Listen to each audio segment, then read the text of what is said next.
it was last year. He has been the heart and soul of that team and the best player on that team. The only silver lining for him is he already signed a long-term extension, so he will have plenty of time to get healthy on company time, if you will. But this stinks. And I would watch the reports coming out. I believe there could be a couple different injuries here. You saw the training staff when they came out, immediately they began to cover his leg up. That's not a torn ACL or MCL. There's something else going on there. So we wish him well, speedy recovery. Good story, too, with them losing Paul George, him being the face of that franchise. All right, to the NFL now. Larry Fitzgerald has agreed to a one-year deal to return to the Cardinals for a 16th season. Fitz ranks second in the NFL history in receiving yards, third in receptions, and tied for sixth in receiving touchdowns. So you excited to see him back out there again next year? I can't say I'm as excited as other NFL fans are. I know NFL is, because he's one of the true great men that we have. Arizona and their ownership, they got a young team there not winning a lot. But for myself, though, I get concerned. All right, if he wants to play football, him and I have had this conversation. He's still enjoying it, so I'm happy for him that he's enjoying it.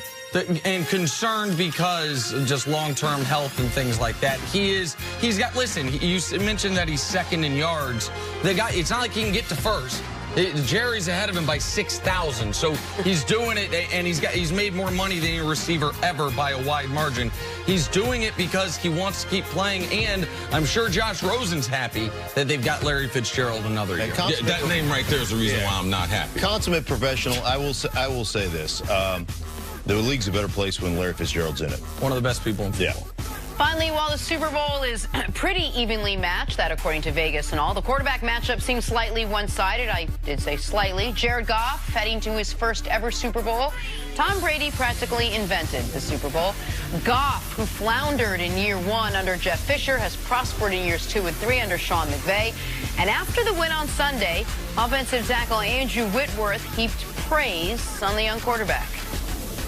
You know what? He's just a special kid. I've said it since, we really came to training camp, and really since the day I met him, I've realized that he's a special kid. And you know what? I told my wife before this playoff started, this is the first year that it really wasn't about me. I really honestly felt like I was more nervous for this playoffs because I believe in Jared Goff, and I believe that he deserves to win. And I just want to be right about that. And that's what it means the most to me. And I can't be more proud of him. All right, Stink, when you look at what Jared Goff has lying ahead of him for this big game, how much, is he going to have to contend with this Patriots defense? Well, I mean, they'll certainly have a plan like they had with Patrick Mahomes. They're going to take away some of your weapons. There's no question about that. I was so impressed with Jared Goff and his ability to manage that game early in that crowd noise. There's nothing like playing in New Orleans when the New Orleans Saints are good. Then you couple that with the playoffs. It is a miserable place to try to play offensive football, and you saw that early in the game. And to weather that storm, to go through that, and I was talking to Whitworth, and just about Jared Goff in general. And there was a Thursday night game where Whitworth had given up a sack, but it was Jared Goff who essentially drifted in the pocket, didn't climb the pocket, gave up the sack. And, it went on Whitworth. And so Whitworth goes, the next morning, he called me like 6 times to apologize. He felt so bad. He's text messaging. And finally, Whitworth is like, hey, kid, it's fine. Quit calling me. Like, I'm all right. I'm a big boy. But, he has got that team. He is the unquestioned leader of that team. He's earned their respect by the way he handles his business. And I'm telling you what, his ability and what they did as an offense in New Orleans when they were struggling, and they found a way to come back in overtime and put that drive together to get, to get the field goal. It just is amazing. He's played exceptionally well. You mentioned in overtime, to me, the most underrated and underdiscussed part of this football weekend was the drive the Rams executed after the Saints took the lead at the tail end of regulation.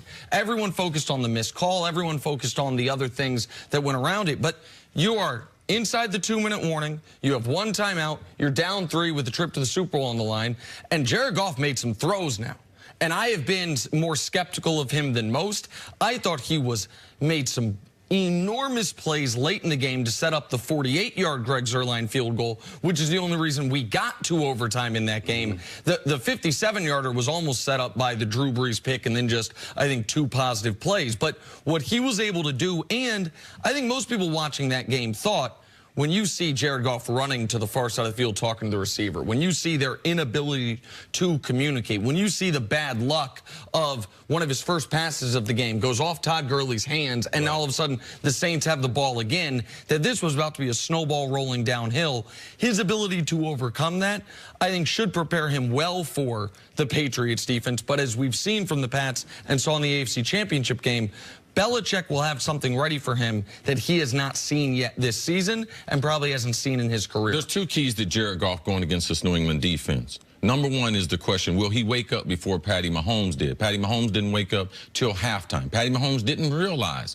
what they were trying to do with Tyreek Hill, the single coverage on Kelsey early in the game, and couldn't take advantage of it. And will Jared Goff take the challenge of running the football with his legs? If you want to hurt the New England defense with their principles and everything, that's what I know they are not preparing for. And there's going to be 3 or 4 plays earlier in the game. It's not going to be clean. He can run and utilize his legs, and I think that would hurt and make New England make some huge adjustments, because that's not something, Stink, that type of defense with him, the type of quarterback, that they won't account for. And he's a better athlete than people give him credit for. If you look at this Patriots team, you'd say, well, they are where they are this year because of Tom Brady. Some might disagree. But if you look at the Rams team, would they be in this position without Jared Goff in the season he had? Oh, absolutely not. I mean, he's been incredible. And, you know, I mean, it's everybody. It's Todd Gurley, it's Jared Goff, and it's Sean McVay calling plays. And I will tell you this, if they try to take out, like, Cooks, for instance,